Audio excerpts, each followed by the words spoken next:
ये कौन सा पेन है? रोटोमैक, लिखते लिखते लव हो जाए।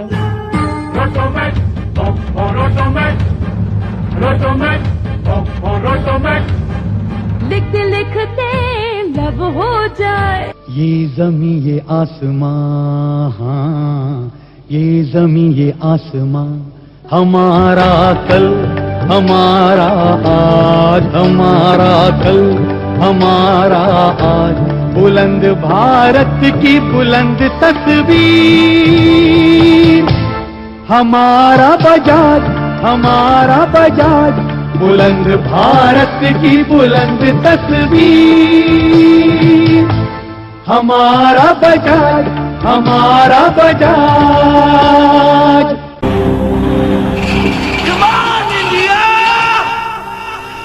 Come on India, दिखा दो दुनिया को हिला दो। Come on India, दिखा दो हिला दो। Come on India, दिखा दो हिला दो। Come on India, दिखा दो दुनिया को हिला दो। थोड़ा सा दिल थोड़ा सा will ले आओ, थोड़ा सा दिल थोड़ा सा will, थोड़ा सा दिल, थोड़ा सा will। 1985 മലയാളം ദൂരദർശൻ പ്രക്ഷേപണം ആരംഭിക്കുമ്പോൾ നാം കേട്ടതാണ്. നമസ്കാരം. പ്രധാന വാർത്തകൾ വായിക്കുന്നത് ബാലകൃഷ്ണൻ. സ്ത്രീ ശബ്ദമാണെങ്കിൽ അത് മായയോ രാജേശ്വരി മോഹനോ ഹേമലതയോ ആയിരിക്കും, ഉറപ്പ്. ഇന്നത്തെ പോലെ മാധ്യമ കോമാളിത്തമില്ല. 7 മണി തൊട്ട് 15 മിനിറ്റാണ് കണക്ക്. കൂടിയ താപനില കുറഞ്ഞ താപനില കൂടി കഴിയുമ്പോൾ ചിലപ്പോൾ 5 മിനിറ്റ് കൂടി കൂടും. അതൊരു വെള്ളിയാഴ്ചയാണെങ്കിൽ അദ്ദേഹം കുറെ പ്രാക്കും വാങ്ങിക്കും. കാരണം ആ പോയ 5 മിനിറ്റ് ഞങ്ങളുടെ ചിത്രഗീതത്തിലെ ഒരു പാട്ടാണ്. എന്തൊക്കെയാണെങ്കിലും ഭൂതല സംപ്രേഷണം 8 മണിക്ക് തീരും. പിന്നെ ആകെ മൊത്തം ഹിന്ദിക്കാർ രംഗം കൈയടക്കും. പിന്നീട് വെള്ളി ശനി ദിവസങ്ങളിൽ രാത്രി ഹിന്ദി സിനിമ കാണും. മിക്കവാറും ദിവസങ്ങളിൽ ഗോവിന്ദ അല്ലെങ്കിൽ അനിൽ കപൂർ ആയിരിക്കും നായകൻ. ഞായറാഴ്ചത്തെ മലയാളം സിനിമയാണെങ്കിൽ മിക്കവാറും സുരേഷ് ഗോപിയുടെ ഇടിപ്പടമായിരിക്കും. തിങ്കളാഴ്ച മുതൽ പിന്നെയും സ്കൂളിലേക്ക്. സ്കൂളില്ലാത്ത ദിവസങ്ങളാണെങ്കിൽ 2:30 തുടങ്ങും സീരിയൽ കാണൽ.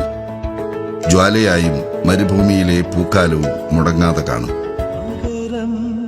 മഞ്ഞു ചൊരിഞ്ഞിട്ടും മനസ്സിൽ കനലുകൾ എരിയും, ഇടവം മാറി പെയ്തിട്ടും അണയാതാളിപ്പടരും ജ്വാലയാ. ബുധൻ വ്യാഴം ദിവസങ്ങളിൽ വൈകുന്നേരം അധിക നേരമുള്ള കളിയില്ല. കാരണം മധുമോഹന്റെ മാനസി കാണാൻ പോണം. ഓൻ അക്കാലത്തെ ഒരു പുലി തന്നെയായിരുന്നു. പിന്നെ ഒരിക്കലും നഷ്ടപ്പെടുത്താത്ത ഒരു പരിപാടിയായിരുന്നു ആഴ്ചയിൽ ഒരു ദിവസമുള്ള തിരനോട്ടം.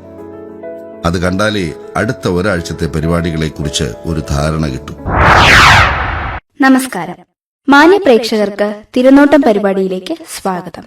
തിങ്കളാഴ്ച വൈകിട്ട് 6-ന് ലളിതഗാനങ്ങൾ. സ്മൃതി തൻ ചിറകിലേറി ഞാനും ശ്യാമഗ്രാമഭൂവിലണയുന്നു, അരയാലും കുളവും ഈ കൽപ്പടവും പുനർജന്മമെനിക്കേകുന്നു. ഞാൻ എന്റെ ബാല്യത്തിൻ തീരത്ത് നിൽക്കുന്നു. വൈകിട്ട് 6:30-ന് ജംഗിൾ ബുക്ക്.